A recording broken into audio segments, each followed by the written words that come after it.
ಕಡಬ ತಾಲೂಕಿನ ಅಲಂಕಾರು ಸಮೀಪ ಕೇಸ್ ಹಾಕುತ್ತಿದ್ದ ಪೊಲೀಸರು ವ್ಯಕ್ತಿಯೋರ್ವರನ್ನ ಮಕ್ಕಳ ಎದುರೇ ಕಾಲರ್ ಪಟ್ಟಿ ಹಿಡಿದು ಅವ್ಯಾಚ್ಯ ಪದಗಳನ್ನು ಬಳಸಿ ನಿಂದಿಸಿದ್ದಾರೆ ಎಂದು ಆರೋಪಿಸಿ ಸ್ಥಳೀಯ ಸಾರ್ವಜನಿಕರು ಕಡಬ ಠಾಣಾಧಿಕಾರಿ ರುಕ್ಮಾನ್ ನಾಯ್ಕ್ ಸೇರಿದಂತೆ ಪೊಲೀಸರನ್ನ ತಡೆದು ಎಚ್ಚರಿಕೆ ನೀಡಿದ ಘಟನೆ ನಡೆದಿದೆ.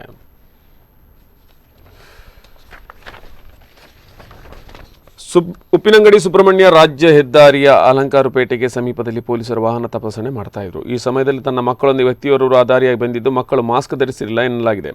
ಈ ಸಮಯದಲ್ಲಿ ಇವರನ್ನು ತಡೆದ ಕಡಬ ಪೊಲೀಸರು ಈ ವ್ಯಕ್ತಿಯ ಅಂಗಿಯ ಕಾಲರ್ ಪಟ್ಟಿ ಹಿಡಿದು ಮಕ್ಕಳ ಎದುರಲ್ಲಿ ಅವಾಚ್ಯ ಶಬ್ದಗಳನ್ನು ಬಳಸಿ ಅವಹೇಳನ ಮಾಡಿ ನಿಂದಿಸಿದ್ದಾರೆ ಎನ್ನಲಾಗಿದೆ. ಸ್ಥಳದಲ್ಲಿ ಗಲಾಟೆ ಆಗುವುದನ್ನು ಗಮನಿಸಿದ ಸ್ಥಳೀಯ ಜನರು ಈ ಘಟನೆಗೆ ವಿರೋಧ ವ್ಯಕ್ತಪಡಿಸಿದರು.